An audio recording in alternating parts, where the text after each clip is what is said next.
नवरात्रि के 5वें दिन मां स्कंद माता की पूजा का विधान है। स्कंद माता को मोक्ष के द्वार खोलने वाली माता के रूप में पूजा जाता है।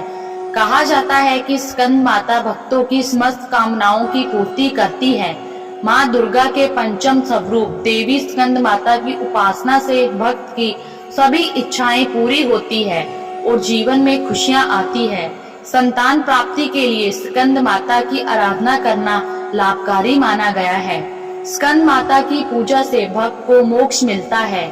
सूर्य मंडल की अधिष्ठात्री देवी होने के कारण इनकी पूजा से भक्त अलौकिक तेज और कांतिमय हो जाते हैं। ऐसे में आइए जानते हैं मां के स्वरूप पूजा विधि के बारे में। मां स्कंद माता का स्वरूप मन को मोह लेने वाला है। इनकी 4 भुजाएं हैं, 2 हाथों में इन्होंने कमल लिए हैं। मां स्कंद माता की गोद में भगवान स्कंद बाल रूप में विराजित है। मां स्कंद माता का वाहन सिंह है। शेर पर सवार होकर मां दुर्गा अपने 5वें स्वरूप यानी स्कंद माता के रूप में भक्त जनों के कल्याण के लिए सदैव तत्पर रहती है। मां स्कंद माता की पूजा विधि। नवरात्रि के 5वें दिन सबसे पहले स्नान करें और स्वच्छ वस्त्र धारण करें।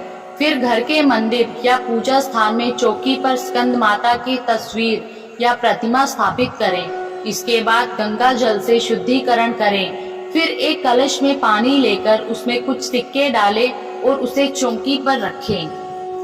अब पूजा का संकल्प लेते हुए स्कंद माता को रोली कुमकुम लगाएं और नैवेद्य अर्पित करें। अब धूप दीपक से मां की आरती उतारें और आरती के बाद घर के सभी लोगों को प्रसाद बांटें और आप भी ग्रहण करें। स्कंद माता को नीला रंग बेहद पसंद है, इसलिए आप नीले रंग के कपड़े पहनकर मां को केले का भोग लगाएं। ऐसा करने से मां निरोगी रहने का आशीर्वाद देती है। एक पौराणिक कथा के अनुसार कहते हैं कि एक तारकासुर नामक राक्षस था जिसका अंत केवल शिव पुत्र के हाथों ही संभव था। तब मां पार्वती ने अपने पुत्र स्कंद को युद्ध के लिए प्रशिक्षित करने के लिए स्कंद माता का रूप लिया था। स्कंद माता से युद्ध प्रशिक्षण लेने के बाद भगवान कार्तिकेय ने तारकासुर का अंत किया था। स्कंद माता हिमालय की पुत्री पार्वती है। इन्हें माहेश्वरी और गौरी के नाम से भी जाना जाता है। पर्वतराज हिमालय की पुत्री होने के कारण पार्वती कही जाती है। इसके अलावा महादेव की पत्नी होने के कारण इन्हें माहेश्वरी नाम दिया गया और अपने गौर वर्ण के कारण गौरी कही जाती है।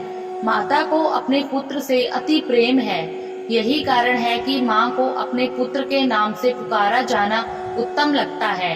मान्यता है कि स्कंद माता की कथा पढ़ने या सुनने वाले भक्तों को मां संतान सुख और सुख संपत्ति प्राप्त होने का वरदान देती है। मां स्कंद माता की जय। धन्यवाद।